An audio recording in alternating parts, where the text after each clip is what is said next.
سورہ فیل کے اندر نبی پاک علیہ السلام کی ولادت سے پہلے ایک شخص تھا ابرہا، جو اپنا لشکر لے کے آیا تھا معاذ اللہ کعبے کو گرانے کے لیے. تو بڑے بڑے ہاتھی اس کے ساتھ تھے، تو اللہ تعالیٰ نے چھوٹے چھوٹے ابابیل بھیجے، ان کے منہوں میں کنکر تھے، انہوں نے وہ کنکر برسائے تو وہ ہاتھی مر گئے. اس صورت میں اس کا ذکر ہے الم تر کیف فعل ربک باصحاب الفیل. کیا آپ نے ملاحظہ نہیں کیا کہ آپ کے رب نے ہاتھی والوں کے ساتھ کیا سلوک کیا؟ اللہ تبارک و تعالیٰ نے قوموں پہ عذاب نازل کیا، اور قرآن مجید فرقان حمید نے ان قوموں کے تذکرے بیان فرمائے. بھائی کس لیے بیان کیے؟ کہ ہم عبرت حاصل کریں، ہم یہ غور کر لیں کہ یہ کام ہم نے نہیں کرنا، اس کام سے ہم نے بچنا ہے، ہم نے غور کرنا ہے کہ یہ چیز ہمارے اندر. لوگ کہتے ہیں نہیں جی نہیں، ہم پہ یہ عذاب نہیں آئے گا، بالکل نہیں آئے گا، اس میں شک نہیں. پر اللہ نے بیان کس لیے کیا تھا؟ بیان کیا قرآن مجید معاذ اللہ کسی ایسی چیز کا بیان کرتا ہے جس کی ضرورت نہ ہو؟ قرآن پاک نے ایک ایک حرف ایسا بیان کیا جس کی مسلمان کو ضرورت تھی. قوم نوح کا ذکر فرمایا قرآن پاک نے. حضرت نوح علیہ السلام کی قوم کو حضرت نوح علیہ السلام نے 1500 سال سمجھایا ہے. 15، کچھ لوگوں نے 950 سال لکھا ہے نا، اعلیٰ حضرت نے لکھا 1500 سال عمر ہوئی حضرت نوح علیہ السلام. اللہ تعالیٰ بندے کو جلدی سزا نہیں دیتا، بلکہ قرآن مجید میں ایک جگہ رب کریم اس طرح بھی فرماتا ہے کہ جب بندے مجھے بھول جاتے ہیں تو میں ان کے لیے نعمتوں کے دروازے کھول دیتا ہوں. تو بندہ سمجھتا ہے کہ میں کچھ تو ہے نا کہ میرے اندر، کہ میں جدھر جاتا ہوں خیر ہی خیر ہو جاتی ہے. وہ سمجھتا ہے کہ میری عقل ہے، حالانکہ اللہ اسے ڈھیل دیتا ہے. اللہ اسے ڈھیل دیتا ہے. گناہوں کی سزا کے 3 طریقے ہیں. ایک ہے متنبع کرنا، تنبیہ کرتا ہے اللہ، بندہ متنبع ہو جاتا ہے، یہ اللہ کا بہت بڑا احسان ہوتا ہے. ایک ہوتا ہے مہلت دینا، اور ایک تیسرا ہوتا ہے اللہ خفیہ تدبیر کرتا ہے. تھوڑا سا سمجھیے گا، انسان پر کوئی آزمائش آئی، فوراً اس کی چھٹی اس نے کہا کہ وہ فلاں جگہ غلطی کی تھی تب ایسا ہوا ہے. ہوتا ہے نا کئی دفعہ آواز آتی ہے نا اندر سے، چلیں بول دے، کچھ نہیں ہوتا آپ کو. اللہ جانتا ہے یہاں کوئی کچھ نہیں کہے گا آپ کو، اور ہماری تو ویڈیو بھی نہیں گھومتی، یعنی خبر بھی نہیں ہو کہ کس نے ہاں کر دی کس نے نہ کر دی. آپ بغیر ٹینشن کے بات چیت کریں، آج کچھ نہیں ہوتا انشاءاللہ تعالی. آتی ہے اندر سے آواز. میں آپ سے اس لیے ان چیزوں کی تصدیق کراتا ہوں کہ باقیوں کو بھی آتی ہے کہ نہیں، اس لیے تصدیق. کبھی کوئی کسی جگہ انسان پریشان ہوتا ہے تو محسوس کرتا ہے کہ وہاں مجھ سے ہوتا ہے نا جی، جس کو یہ نصیب ہو جائے بڑا خوش نصیب آدمی ہے.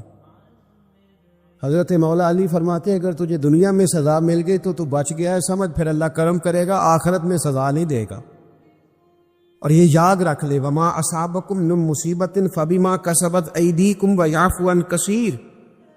اللہ فرماتا ہے دنیا میں تجھے جو بھی تکلیف پہنچتی ہے وہ تیرے ہاتھوں کے کرتوتوں کی وجہ سے پہنچتی. ویعفو عن کثیر، فرمایا کثیر گناہ تو میں ویسے ہی معاف کر دیتا ہوں. یہ جو تیری زندگی میں دکھ ہے نا، یہ بھی میری قلیل سزائیں ہیں. یہ کثیر پر سزا، یہ قلیل ہے، قلیل یہ جو تمہاری زندگی میں تکلیف ہے. انسان کو سزا ملتی. حضرت فضیل بن عیاض رحمۃ اللہ تعالی علیہ گھوڑے پہ بیٹھے تھے، گھوڑا شرارت کرنے لگ گیا، اچھلنے لگ گیا، کودنے لگ گیا. تو حضرت فضیل بن عیاض نیچے اترے، ایک کونے میں جا کے نماز کی نیت باندھ لی، 2 رکعت نماز پڑھی، پھر دیر تک استغفار پڑھتے رہے، روتے رہے، دعا کرتے رہے. واپس آئے،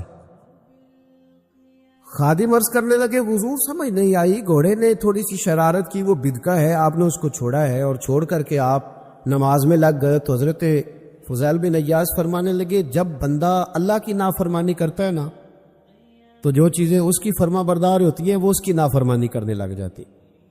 تو مجھے محسوس ہوا تھا کہ میں نے کہیں اللہ کی نافرمانی کی ہے، اس لیے ایسا ہوا ہے کہ میرے گھوڑے نے میری، تو میں توبہ کرنے لگا ہوں. اور اب دیکھتا ہوں بیٹھ کے بھلا کیا ہوتا ہے. میں نے سچی توبہ، حالانکہ مجھے یاد نہیں کہ میں کہاں بولا، پر کھری اور سچی توبہ کی. دوبارہ گھوڑے پہ بیٹھے تو گھوڑا بالکل صحیح ہو کے ساتھ چلنے لگ گیا. میرے بھائی جب یہ تنبیہ ہے اللہ کی طرف سے، یہ متنبع کیا جاتا ہے کہ تو بعد آ جا. بہت ساری جگہوں پہ انسان کو وقتی طور پر اگر سزا مل جائے، نبی پاک علیہ السلام کی خدمت میں ایک صحابی آئے، بات مضبوط کر دو، واقعہ سنایا ہے نا. تو کچھ لوگ سمجھتے ہیں کہ یہ واقعہ ہے، تو میں ایک حدیث پاک امام بہقی کی لکھی ہوئی عرض کرتا ہوں۔ نبی پاک علیہ السلام کے ایک صحابی آئے اور ان کا سر پھٹا ہوا تھا، خون بہ رہا تھا۔ سرکار نے فرمایا کیا ہوا؟ عرض کی حضور ایک عورت جا رہی تھی، میری نظر پڑی، ابھی نظر پڑی ہے کہ میرے آگے ستون آ گیا تو میرے سر پہ لگ گیا۔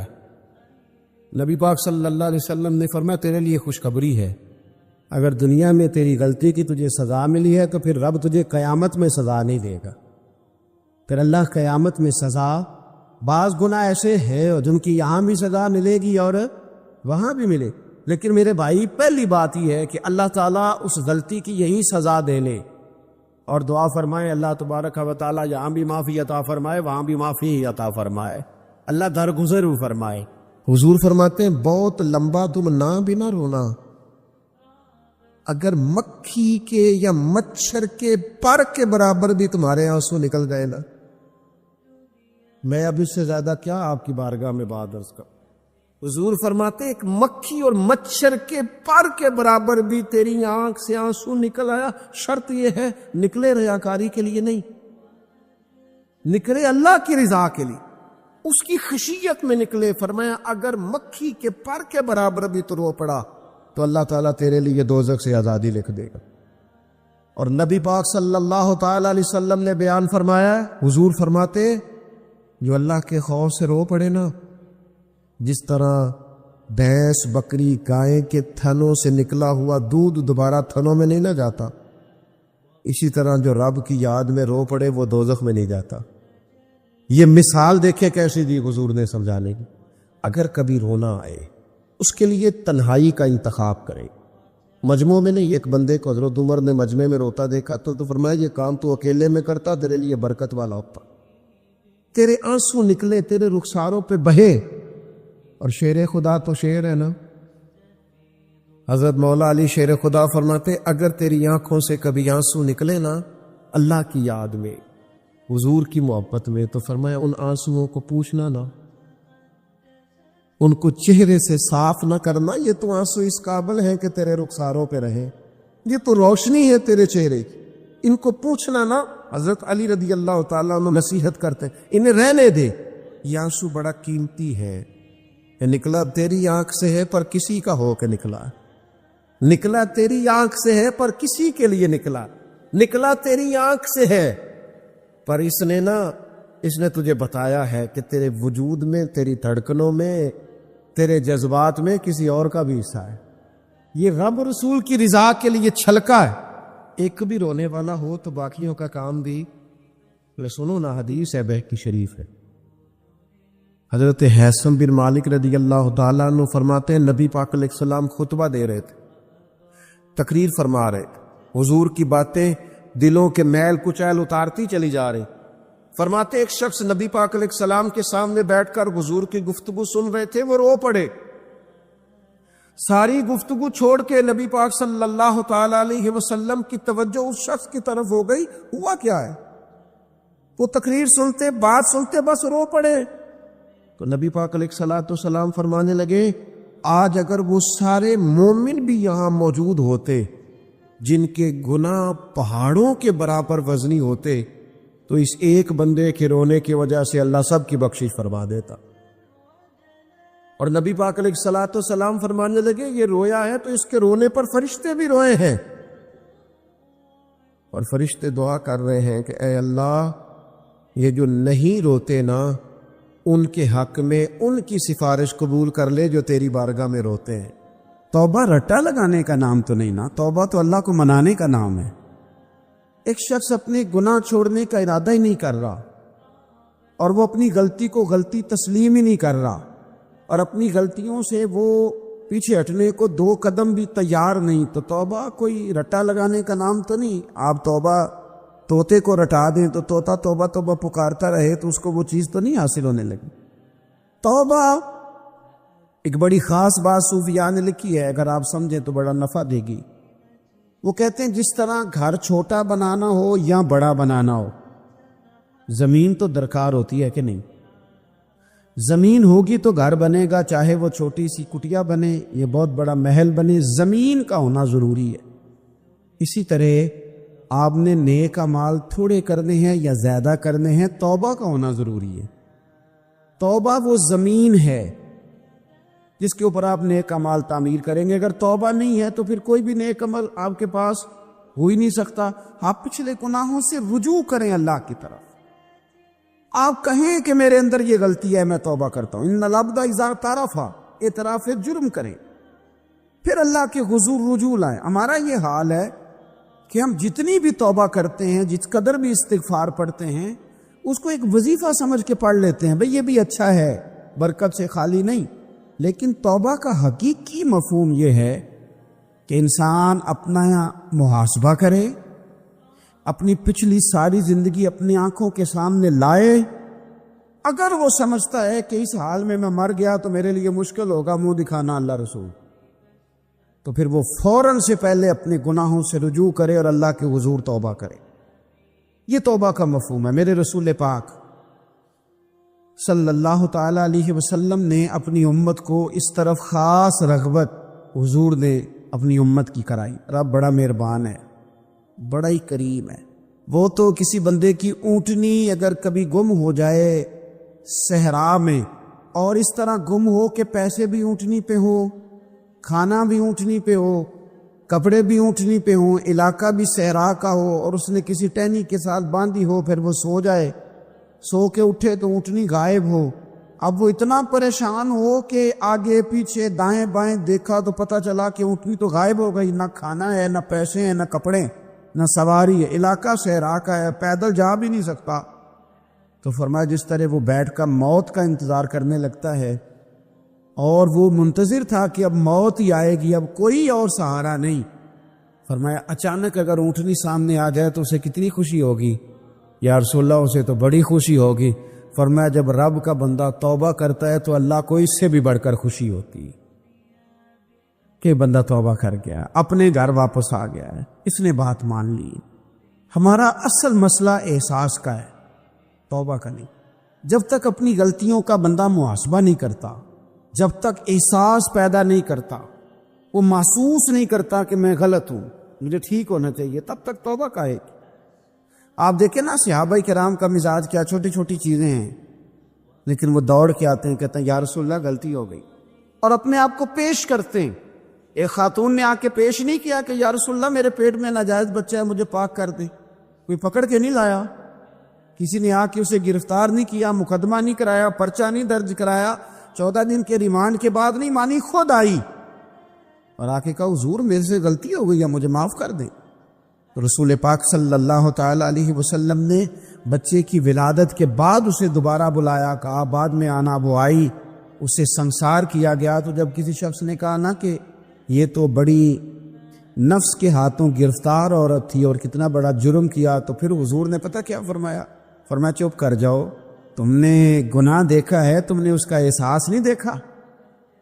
جب تک احساس گناہ اور احساس زیاں پیدا نہیں ہوتا، اس کی وجہ یہ ہے، امام غزالی رحمۃ اللہ علیہ فرماتے ہیں جو مومن ہوتا ہے نا، مومن وہ دھاگے کے برابر گناہ کرے تو وہ محسوس کرتا ہے کہ پہاڑ کے برابر گناہ ہے میرے اوپر، اور جو منافق ہوتا ہے نا وہ پہاڑ کے برابر گناہ کر کے کہتا ہے یہ تو دھاگے کے برابر ہے، محسوس ہی نہیں کرتا کہ میں نے اتنے جرم کیے ہیں۔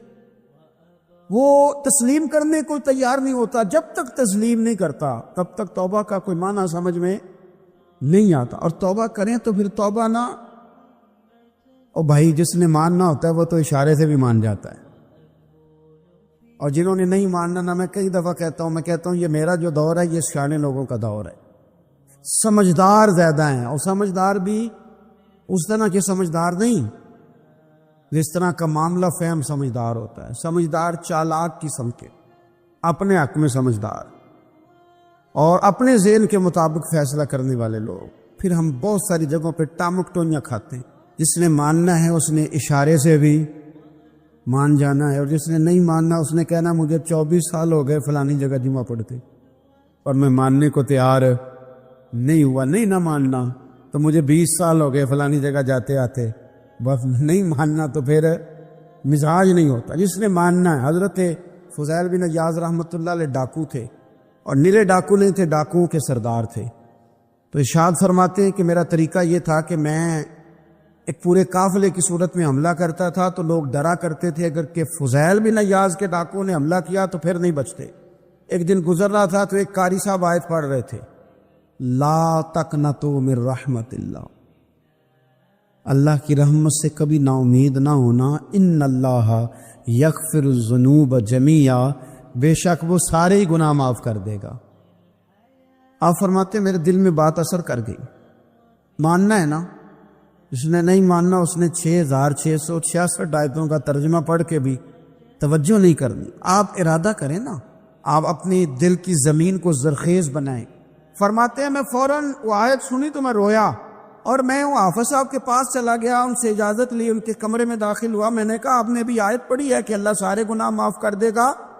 تو جس بندے نے کئی سال ڈاکے ڈالے ہوں، بیٹیاں روتی رہتی ہوں پر وہ مال لے کے آ گیا ہو، مائیں واسطے دیتی رہتی ہوں پر وہ لوٹ کے نکل آیا ہو، اب جی اگر وہ بندہ بھی سچے دل سے توبہ کرے تو اللہ معاف کر دیتا ہے۔ تو آفا جی کہنے لگے میں کون ہوتا ہوں تمہیں کوئی تفسیر بتانے والا، میں نے تو قرآن کی آیت پڑھی ہے، میرا رب کہتا ہے لا تقنطوا من رحمت اللہ، تم نے مایوس نہیں ہونا، تم آ جانا، معافی مانگ لینا، ان اللہ یغفر الذنوب جمیعا، اللہ سارے گناہ معاف فرما دے گا، اللہ سارے گناہ۔ تو یہ تو اللہ فرما رہا ہے۔ فضیل بن عیاض کہتے ہیں میں نے کہا ختم ہو گئی بات، توبہ بھائی۔ واپس آیا تو وہ میرے ساتھ جو تھے نا ان سے میں نے کہا سردار نیا تلاش کر لو بھائی۔ اب ارادے بدل گئے، پروگرام کچھ اور ہو گیا، اب تو لوگ ہمیں تانے دیں گے، اب تو لوگ باتیں کریں گے چوتھے کی لین جانا ہے۔ فضیل بن عیاض کہنے لگے بس بھائی توبہ کرنی، اب تم کوئی اور سردار تلاش کر لو، اور اوپر سے نہیں کہا، توبہ کی تقریریں نہیں کی، دوسروں کو میسج نہیں بھیجے، اور لیکچر نہیں جھاڑے، رو کے کہا، درد سے کہا، دل سے کہا۔ تو وہ جو باقی کے تھے نا ان پر سردار کی بات کا اثر ہوا، کہنے لگے سردار ہم نے سردار نیا نہیں ڈھونڈنا، اگر چوریاں مل کے کی ہیں تو اب تو اس طرح تو نہ کر، توبہ بھی مل کے ہی کریں گے، اب اللہ بھی مل کے ہی کریں گے، اب بس تو اگر ادھر جائے گا تو ہم بھی تو جائیں گے نا۔ اللہ اکبر۔ فضیل بن عیاض کہتے ہیں ظاہر ہے مال لوٹا کرتے تھے، میں نے مسئلہ پوچھا علماء سے تو انہوں نے بتایا کہ یہ تو حقوق العباد کا مسئلہ ہے، جو لوٹا ہے وہ تو واپس کرنا ہی پڑے گا۔ اب میں نے وہ پیسے جمع کیے، اب سارے تو میرے پاس تھے نہیں، جتنے میں دے سکتا تھا دیے، جو کھا چکا تھا وہ رہ گئے، ایک یہودی کے پیسے رہ گئے، اس کے گھر چلا گیا، میں نے جا کے اسے کہا میاں میں نے کر لیا توبہ، اور میں وہ فضیل بن عیاض ڈاکو ہوں جس کے تیرے گھر سے اتنا مال لوٹا تھا، میرے پاس پیسے کوئی نہیں، وہ پیسے لگ گئے، اب تو اس طرح کر مجھے معاف کر دے۔ وہ کہنے لگا نا جناب، یہ بھی کبھی کبھی ہوتا ہے، لوگ نا شرافت کو بزدلی سمجھ لیتے ہیں۔ فضیل بن عیاض سے کہنے لگا میں تو پیسے لوں گا، ایسے تو نہیں معاف کرتا۔ آپ فرمانے لگے پیسے تو کوئی نہیں، یہ سچی توبہ ہے۔ وہ کہنے لگا پھر اس طرح کرو میری اونٹوں کو چارہ ڈالو، پیسے پورے ہوئے تو چلے گا نا۔ کل ڈاکو تھے، ابھی وہ تلوار چلانی آتی ہے، نیزہ چلانا آتا ہے، ڈٹنا آتا ہے، اعصاب مضبوط ہیں، مسئلہ کوئی نہیں، لیکن توبہ سچی کی ہے نا، یہ سچی توبہ والے لوگوں کا طریقہ ہے۔ اس سے کہہ سکتے تھے کہ جا آج تھلب دینی لے لے، تجھے کہا معاف کر دے، تو تیار ہی نہیں ماننے کو۔ حضرت فضیل بن عیاض کہنے لگے اگر اونٹوں کو چارہ ڈالنے سے تو معافی دیتا ہے نا تو میں تیرے اونٹوں کو چارہ ڈالنے کو بھی تیار، کیوں کہ راضی اللہ کو کرنا ہے، اپنے ضمیر سے بوجھ اتارنا ہے، بندوں کے سامنے سرخرو نہیں ہونا، اللہ کے حضور ہونا ہے۔ توبہ کا مطلب ہے رب کوئی بارگاہ میں سرخرو ہونا، بندوں کے سامنے نہیں۔ حضرت فضیل بن عیاض سے کہنے لگے ڈالیں گے تیرے اونٹوں کو چارہ، کیوں نہیں ڈالنا؟ 2-4 دن چارہ ڈالا تو وہ یہودی ایک دن کہنے لگا کہ یہ نا ٹھیکریوں سے بڑی ہوئی تھیلی ہے، یہ تو ذرا اٹھا کے لا۔ حضرت فضیل بن عیاض نے اٹھا کے اسے دی، جب اس نے کھولی تو اشرفیوں کی بھری ہوئی تھی، تو ہاتھ فرمانے لگے تو کہہ رہا تھا ٹھیکریاں اٹھا کے لا۔ کہنے لگا میں تورات بڑی پڑھتا ہوں، عالم ہوں، میں نے تورات میں پڑھا تھا کہ مسلمان جب سچی توبہ کر لیں گے نا تو رب ٹھیکریوں کو بھی سونا بنا دیا کرے گا، پھر یہ مٹی کے ڈھیلے اشرفیاں بنا کریں گے۔ تو میں نا تیری توبہ چیک کر رہا تھا، یہ اس میں نے روڑے بڑے ہوئے تھے، لیکن تو اٹھا کے لایا تو تیری توبہ بھی سچی ہے اور تمہارا دین بھی سچا ہے. اب اس طرح کا معافی اس شرط پہ دوں گا کہ مجھے کلمہ پڑھا تاکہ میں بھی مسلمان ہو جاؤں. توبہ کے معاملے میں احساس، اور میں نے کہا کہ جس نے اشارہ لینا ہے اشارہ، ایک زازان نام کا نا گویا تھا، آواز بڑی سریلی تھی. شراب خانے میں جب محفلیں سجتی تھی تو معاذ اللہ وہ گانے گایا کرتا تھا، سریلی آواز تھی. حضرت عبداللہ ابن مسعود حضور کے صحابی، حضور نے فرمایا عبداللہ ابن مسعود اسی طرح قرآن پڑھتے ہیں جس طرح میرے اوپر نازل ہوا تھا. عبداللہ ابن مسعود نا چھوٹا قد اور پتلی پتلی ٹانگیں تھی حضرت عبداللہ ابن مسعود. ایک دن درخت پہ چڑھے ہوئے تھے تو کچھ لوگوں نے نا، بچے کرتے ہیں نا مذاق، معاذ اللہ کچھ نے کہا کتنی پتلی ٹانگیں. اللہ کے محبوب علیہ السلام نے فرمایا قیامت کے دن عبداللہ ابن مسعود کی ٹانگوں کا وزن احد پہاڑ سے بھی زیادہ ہوگا. زبردست صحابی ہے. اور حضور نے فرمایا میں نے جس کو گورنر بنایا، کسی جگہ امیر بنایا، مشورہ کر کے بنایا، اگر میں کسی کو بغیر مشورے کے امیر بناتا تو عبداللہ ابن مسعود کو بناتا. حضرت عبداللہ ابن مسعود گزر رہے تھے تو وہ جو زازان نام کا گویا تھا وہ گانے گا رہا تھا. ہماری جو تقریریں ہیں نا جی، میری طرح کے لوگ، وہ چونکہ جمعہ پڑھانا ہے، 45 منٹ پاس کرنے ہیں، تو نہ وہ ذوق سے تیاری، نہ وہ درد. قوم کی اصلاح. ایک میرے اسا فرمایا کرتے تھے تمہارا بچہ بگڑ جائے تو کتنے پاپڑ بیلتے ہو صحیح ہو جائے. یکدم خدا نہ خواستہ خاکم بدہن کروڑ دفعہ اللہ معاف کرے کسی باپ کو رات کو خبر مل جائے کہ تیرا بیٹا نشہ کرتا ہے، سوئے گا رات کو؟ روئے گا کہ نہیں مصلی بچھا کے؟ لیکن یہ صرف اپنے بیٹے کے بارے میں ہے. کاش قوم کے ہر بیٹے کے بارے میں ہمارا یہی ذہن بن جائے کہ یار یہ کیوں بگڑ گیا ہے. اور اس درد سے جب ہم اصلاح کریں گے، تقریر کریں گے، پھر آپ محسوس کریں گے کہ اللہ اس میں اثر بھی پیدا کرے اور اس میں تاثیر آتی. حضرت عبداللہ ابن مسعود گزرے تو اب درد تھا نا دل کے اندر، اور اگر کسی نے توبہ کرنی آتے تو جملے سے بھی کر لینی. اب گزرے، سریلی آواز کانوں میں آئی، کھڑے ہو کے کہنے لگے کون ہے؟ کہ جناب زازان نام کا گویا ہے. مصطفیٰ کریم کے شانوں والے غلام کی زبان سے لفظ نکلے، کتنی سونی آواز ہے، کاش یہ قرآن پاک کی تلاوت کرتا. اللہ اکبر. کاش کوئی ایسا ہو تو صحیح جو ہمیں کہے کہ کاش یار تو قرآن پڑھتا، کتنی سونی آواز ہے، کاش تو نعت پڑھتا. کوئی کہے تو صحیح، کوئی کہتا ہی نہیں. کوئی کہتا ہی نہیں کتنا سونا چہرہ ہے، کاش اس پہ داڑھی ہوتی. کوئی کہتا ہی نہیں میری ملت کے جوانوں.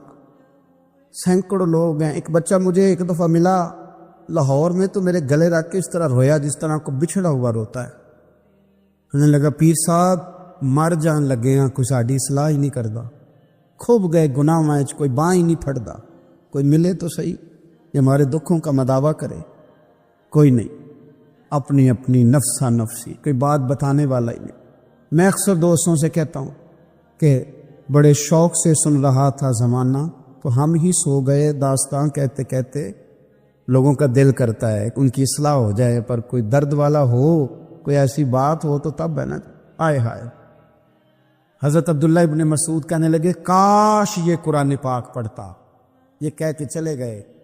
باہر وہ نکلا نا، جب سارے لوگ باہر نکلے اس معاذ اللہ بری مجلس سے، تو چیم گوئیاں ہو رہی تھی کہ آج تو یہاں حضرت عبداللہ ابن مسعود بھی آئے تھے. تو زازان سے کسی نے کہا کہ آج نا حضرت عبداللہ ابن مسعود نے تیری آواز سنی، تیری آواز. تو وہ کہہ رہے تھے کاش اتنی سونی آواز سے قرآن پڑھتا تو مزہ آتا، کاش. وہ کہنے لگا نبی پاک کے صحابی نے میرا نام لیا ہے، گویا ہو کے میرا ذکر کیا ہے. حضرت عبداللہ ابن مسعود نے میرا نام لے کے کہا ہے کہ کاش میں قرآن پڑھتا.